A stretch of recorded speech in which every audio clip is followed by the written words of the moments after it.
everybody, I wanted to talk to you about Duolingo today and show you all of the different ins and outs of the program. So hopefully you've already gotten started with it and you can see that it's pretty self-explanatory, but there are some finer features that I want to make sure everybody knows about. So that's why I wanted to take a minute to do this video. All right, so I am on the desktop program. You can do Duolingo on your phone, but note that it does look a little different than this, but there are more features and things on the desktop, so I would prefer if you did it on the desktop, and if you have to do it on your phone, it's okay, but if you have the opportunity to do it on your desktop, I think it's better. All right, so let's look here. First of all, I'm going to go up here to the top corner and you see these little circles. This is where the main lessons are. So that's why it says learn there. And Duolingo has all these different lessons that are grouped into topics. And you'll see that they have these little checkpoints here. So this is called your Duolingo tree. So this checkpoint 1 is your basic, like, survival level Spanish, just very basic Spanish. It's going to be all present tense. It's going to be very simple vocabulary. Notice that all of these are gold for me. That means they're gold and they have a number 5. That means that I have completed these lessons entirely. Now this is French for me, as you can see here. I'm learning French, so this is my French Duolingo. Level 2, that's still going to be pretty basic. Basic level Spanish, you'll get into more different verbs and some irregular verbs. In level 3, you start learning past tense, and this is where I am. And as you can see here, I haven't gotten to that level 5, so I've got just a 2 crown. And then here, I'm only on level 1, so I have a 1 crown. Here I have a 1 crown, which means I've passed to that first initial level, but I haven't done any lessons. That's why I have no gold here. And then you can see all down here that I have to do all these lessons. And then you'll go all the way down to level 6. The grammar gets harder and more complex the lower you go. Now, actually, they might have added levels, because here's a level 7. I think they added that level 7. Duolingo is always updating their interface and they're always making the program better, which is one thing I love about Duolingo. Okay, so those are your lessons. Now, when you want to go to do a lesson, you have a couple different options here. So if you feel like it's something that probably might be easy for you, you can always click on this little key here. And then the key will ask you if you want to test out of that level. And you could just jump to the next crown instead of going through each individual lesson in that level 2, which there's usually 4 to 5 mini lessons in each level. You could test out of that level. And I need to move myself. And when you do the test, it's going to give you a warning. Nous habitons à l'ouest de la ville. Usually it gives you a warning, and it does on your phone, I think, that it's going to be a little bit harder. So, and then you can go through that test, and if you pass, then you get to go to the next level. If you don't pass, then you don't get any XP for that lesson, and you don't get the crown. Now, what is XP?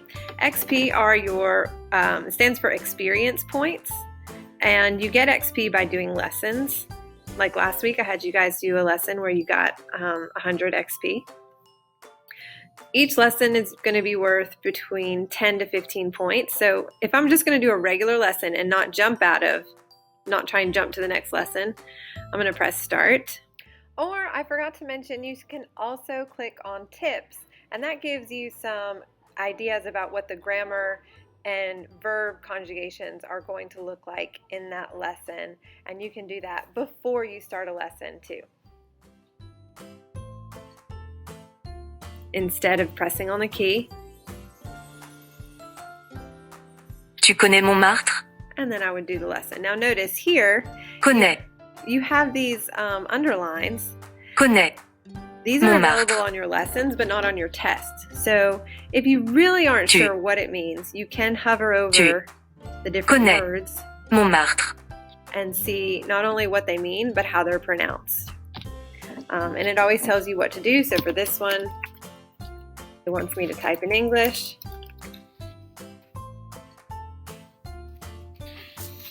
And then you'll press check and continue. The hotel is 300 meters from the train station. So this one, it wants me to type in French.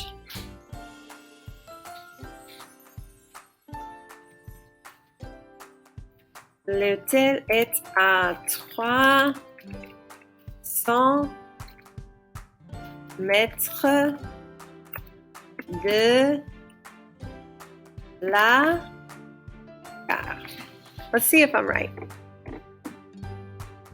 I could always go here too and see. 300. Oh look, I realized that I forgot that little S. I always try and do it first by my own, but then if I'm not sure, I might go here and check. And I miss an accent here. Duolingo doesn't count wrong for accents unless it changes the meaning of the word, as in verb conjugations. So, I'm going to check it. Muy bien. And I get her doing a little dance, and I love the little characters. Now, let's see. Let's continue. C'est à 1 kilomètre d'ici. I think it wants me to type in English.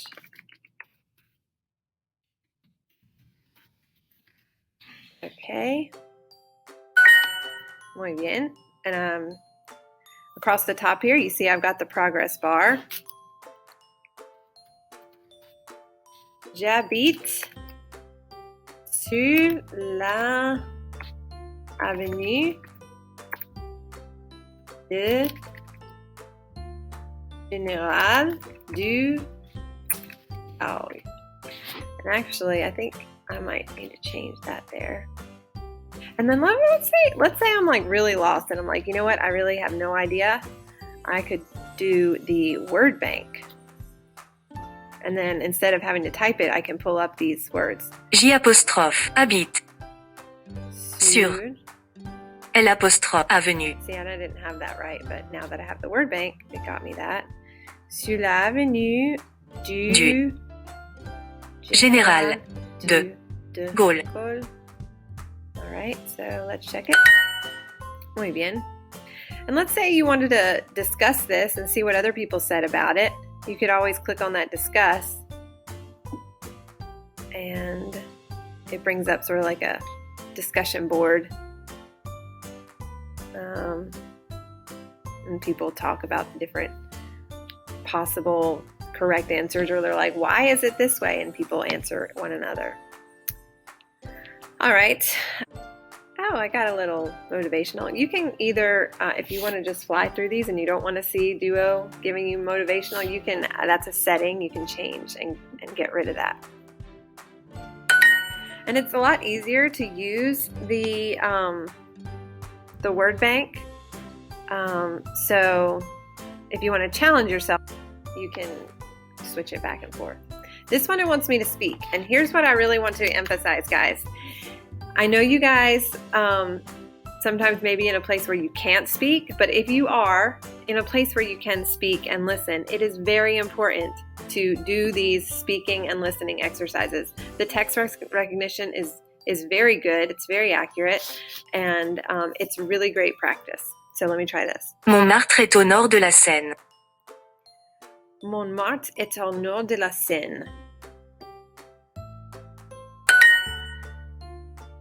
L'église du Sacré-Cœur est très belle. L'église du Sacré-Cœur est très belle.